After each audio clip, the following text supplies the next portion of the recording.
A lawyer once gave a good friend of mine some free advice, and with that piece of advice she got the insurance company to pay all the repairs on her motorcycle, on her jacket and helmet, pay all her medical costs including additional x-rays that were needed weeks later on her hand and thumb, and all without paying a cent in legal expenses.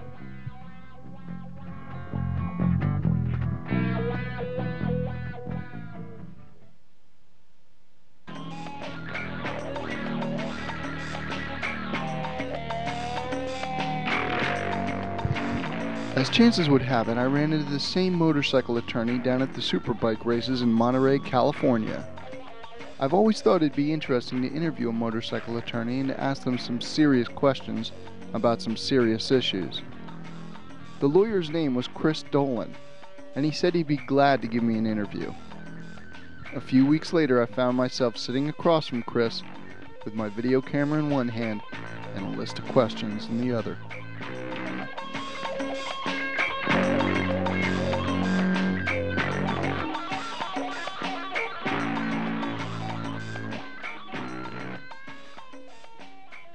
The thing that hurts me the most is when somebody's cut me off and I politely pull up next to them, which I do, and I say, hey, look, you nearly killed me.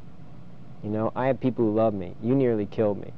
Trust me, you hit me, you're in big trouble, man. I'm the last guy you want to hit. I'm your nightmare. And I say, you know, please drive safer. And they look at me and they'll go, you. And I'm like, oh, man, you know, I got to tell you, I get high blood pressure, and I've had to learn just to leave it alone because they'll yank my bar license if I punch somebody, and I don't think that's a good thing to do. But occasionally you get that urge, and especially when somebody just treats you like you don't matter because you ride a bike. I got family. I have friends who've got kids who ride bikes, and these people just think that it's okay to run us over for some reason. So my mentality when I get out there is that they're trying to kill me, and I need to be careful. This neat outfit that you've seen, actually, that I have a parachuting suit that I put over my business suit so it doesn't get trashed. And I got a pair of Heingerich leathers that I wear over top of that. And I'll go into court, and the judges know me now, because I'll walk into court and I'll stand in the back and I'll zip off my leather jacket, and then I zip out of this suit. And all of a sudden, you know, you emerge from biker dude to lawyer man, you know, and it's kind of fun because people have this bad stereotype of who's riding bikes out there. Everybody's riding bikes out there, you know. It's really nice to see the women riding bikes out there too, I got to tell you. It's always nice to pull up to the light next to some woman who's riding a bike really competently, and you're like, hey, you know, and then she smokes you off the line. But yeah, it's a battle out there.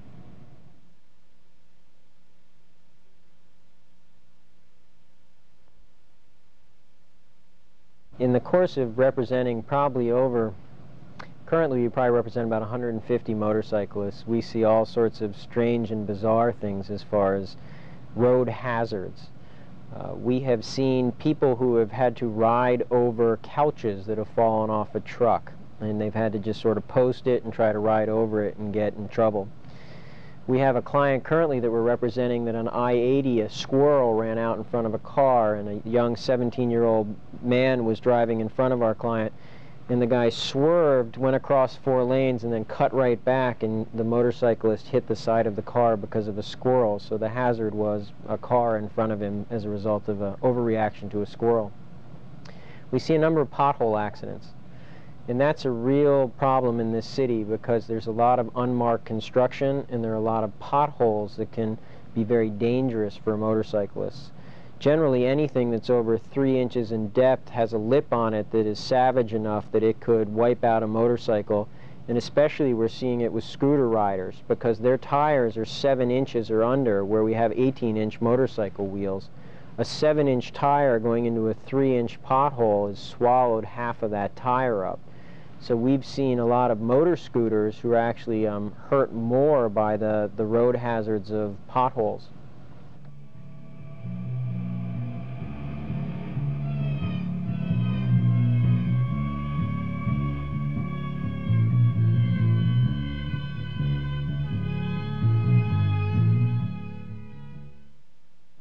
If you don't have a helmet on and the helmet law goes away and you're involved in an accident, you will be held to be partially at fault for your own injuries under the law of what they call comparative negligence, because you could have minimized your injuries by having a helmet on, and you didn't have it on. You were partially at fault for your own injuries, is what they will say. And legally, they will reduce your recovery to reflect that comparative fault.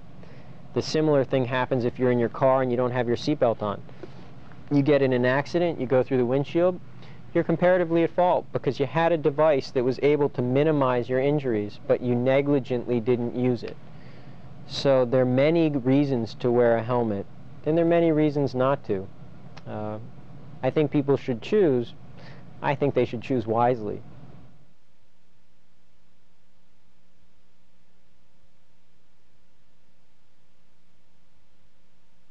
Most of the accidents that we see come into our office are of the following type.